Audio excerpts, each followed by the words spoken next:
రిషి వసు పైన అడిగితే వసు రిషి అలకని పోగొట్టేస్తుంది కదా. తర్వాత ఉదయం అయిపోతుంది. జగతి మహేంద్ర హాల్లో కూర్చుని కాఫీ తాగుతూ మాట్లాడుకుంటూ ఉంటారు. అంతలో రిషి వసు కూడా హాల్లోకి వస్తారు. జగతి, రిషి మీకు కూడా కాఫీ పెట్టేవనా అని అంటుంది. పర్వాలేదమ్మా మీరు తాగండి అని అంటాడు రిషి.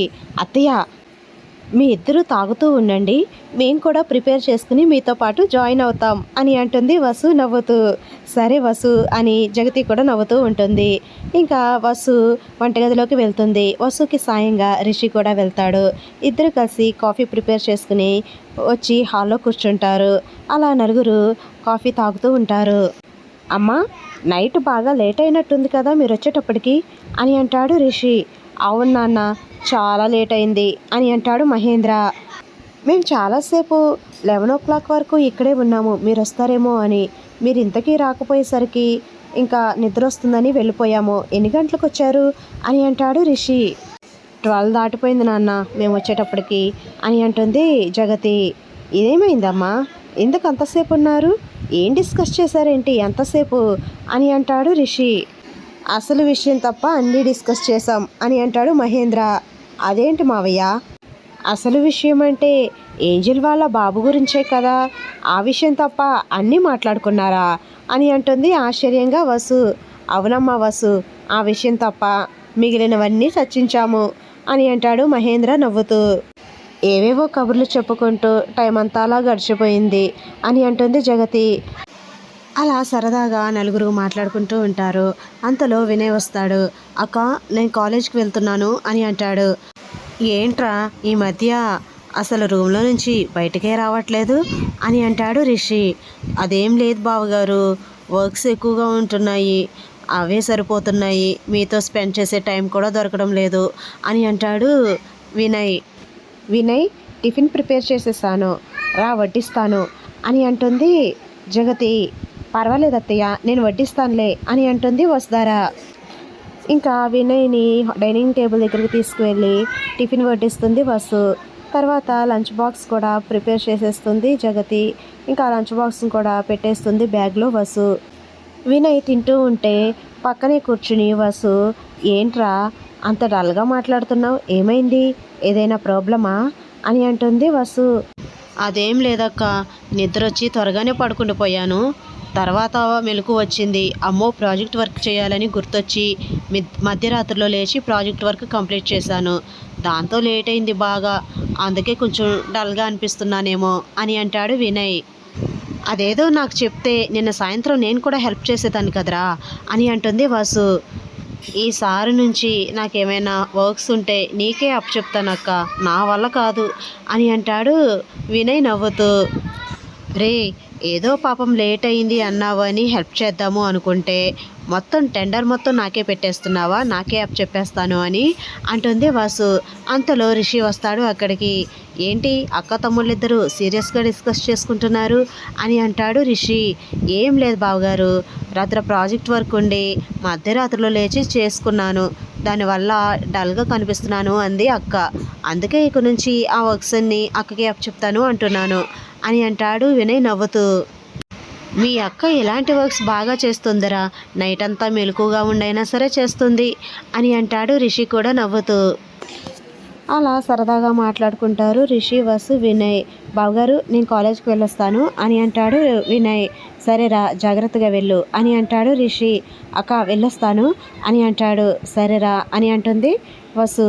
ఇంకా వినయ్ హాల్లో ఉన్న జగతి మహేంద్రలకు కూడా బాయ్ చెప్పేసి కాలేజ్కి వెళ్ళిపోతాడు. జగతి, మహేంద్ర, రిషి, వసు కూడా బ్రేక్ఫాస్ట్ కంప్లీట్ చేసేసి కాలేజ్కి వెళ్ళిపోతారు.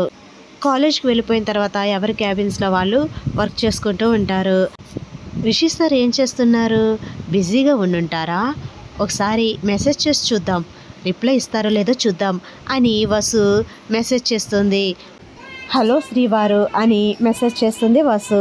రిషి మెసేజ్ చూసుకుని చెప్పండి శ్రీమతి గారు అని మెసేజ్ పెడతాడు.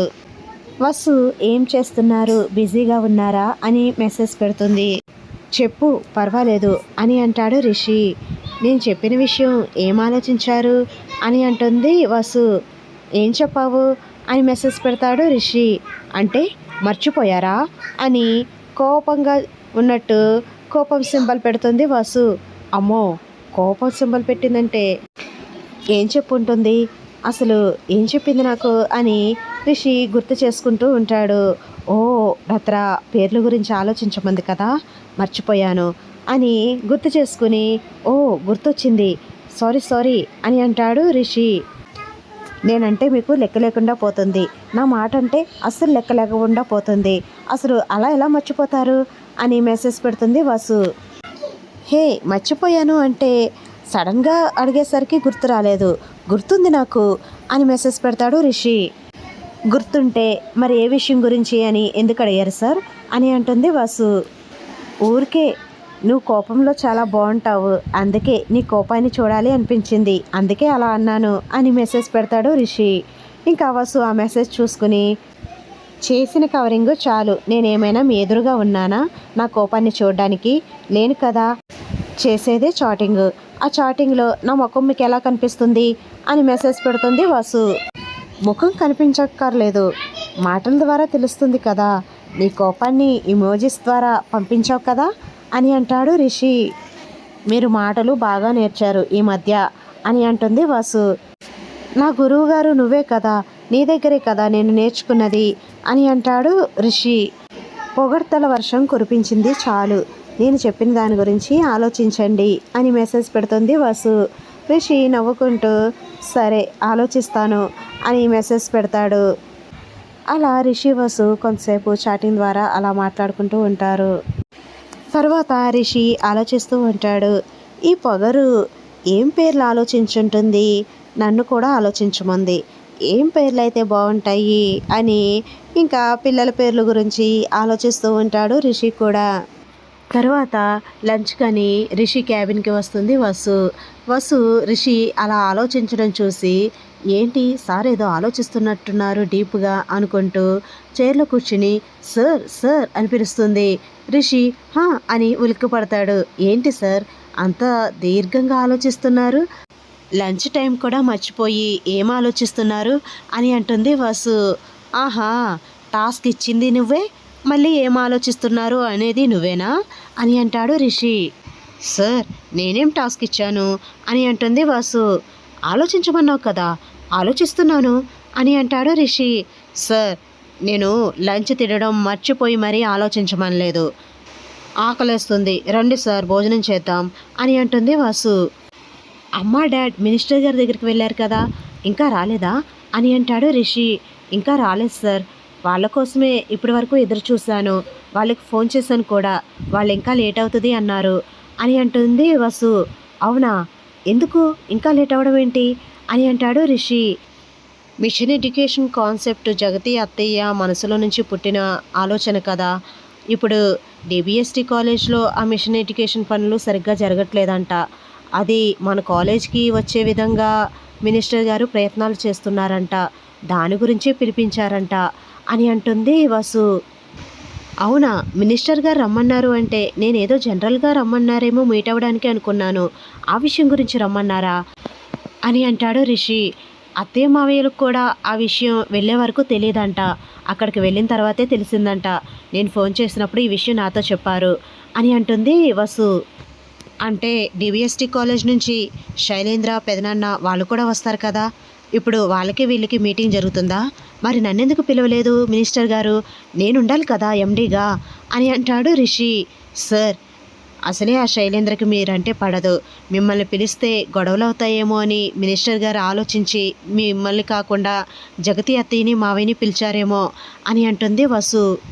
ఇప్పుడు మాత్రం జరగవా వసు, నేను లేకపోతే డాడ్ వాళ్ళ డాడీ స్థాపించిన కాలేజ్ కాబట్టి, వాళ్ళ అన్నయ్య అంటే అభిమానం కాబట్టి మాట్లాడలేరు, అమ్మ ధైర్యంగా మాట్లాడుతుంది, కానీ పెదనాన్న మీద ఉన్న గౌరవంతో వద్దులే అనుకుంటుంది, మన కాలేజ్కి వేరే ప్రాజెక్ట్ ఏమైనా రూపొందిద్దాం అనుకుంటుంది. మిషన్ ఎడ్యుకేషన్ ఆ ప్రాజెక్ట్ని శైలేంద్ర అంత ఈజీగా వదులుతాడనుకున్నావా, ఆ ప్రాజెక్ట్ వల్లే డిబిఎస్టికి చాలా మంచి పేరు వచ్చింది, అలాంటి ప్రాజెక్ట్ని నెగ్లెక్ట్ చేశాడేమో కానీ వదిలిపెట్టడు, మన మీద పంతానికైనా అస్సలు వదిలిపెట్టడు, అమ్మ ఆలోచనలో నుంచి వచ్చిన ప్రాజెక్ట్ అయినా సరే అది ఆ శైలేంద్ర అంత ఈజీగా వదిలిపెట్టడు. మన మీద పంతానికైనా ఆ ప్రాజెక్ట్ని ఆ కాలేజ్లోనే ఉండేటట్టు చేసుకుంటాడు అని అంటాడు Rishi. Sir, mission education project పాడైపోతుంటే మినిస్టర్ గారు చూడలేక మనం రూపొందించాం కాబట్టి మన చేతుల్లోనే ఉంటే ఆ ప్రాజెక్టు బాగా వెళ్తుంది అనే ఉద్దేశంతో వాళ్ళు ఎలాగో సరిగ్గా వర్క్ చేయట్లేదు కాబట్టి మిషన్ ఎడ్యుకేషన్ మీద మనం రూపొందించిన ప్రాజెక్ట్ని మనకే అప్పచెప్పాలనే ఉద్దేశంతో మినిస్టర్ గారు ఈ మీటింగ్ని ఏర్పాటు చేసి ఉంటారు. చూద్దాం సార్ ఏం జరుగుతుందో. మన కాలేజ్కి ఆ ప్రాజెక్ట్ వస్తే సంతోషిద్దాం, రాకపోయినా సంతోషిద్దాం అని అంటుంది వసు. కాలేజ్కి ఎండీ అయిపోతే సరిపోదు కదా వసు, అన్నీ జాగ్రత్తగా చూసుకోవాలి కదా. అంత పేరున్న మిషన్ ఎడ్యుకేషన్ ప్రాజెక్ట్ని అలా నెగ్లెక్ట్ చేయడం ఏంటి శైలేంద్ర అని అంటాడు రిషి. మనం అంటే పడదు కాబట్టి మన మీద ద్వేషంతో ఆ ప్రాజెక్ట్ని నెగ్లెక్ట్ చేయవచ్చు, కానీ వదులుకోవడానికి కూడా అతను సిద్ధంగా ఉండడు. అది మన మీద కోపం పంతం అంతే సార్ అని అంటుంది వసు. ఏంటో వసు, ఏమీ అర్థం కావట్లేదు. మనుషులు ఎలా ఉంటారు, ఎలా ప్రవర్తిస్తారు, చాలా విచిత్రంగా అనిపిస్తాయి కొన్ని అని అంటాడు రిషి. సార్, మన ప్రాజెక్ట్ మన చేతుల్లోకి వచ్చినా రాకపోయినా మనం బాధపడవలసిన అవసరం లేదు సార్. హ్యాపీగా ఉండండి సార్, దాని గురించి ఆలోచించకండి, రండి భోజనం చేద్దాం అని అంటుంది వసు. బాగా ఆకలేస్తుందన్నావు కదా, రా భోజనం చేద్దాం అని అంటాడు రిషి.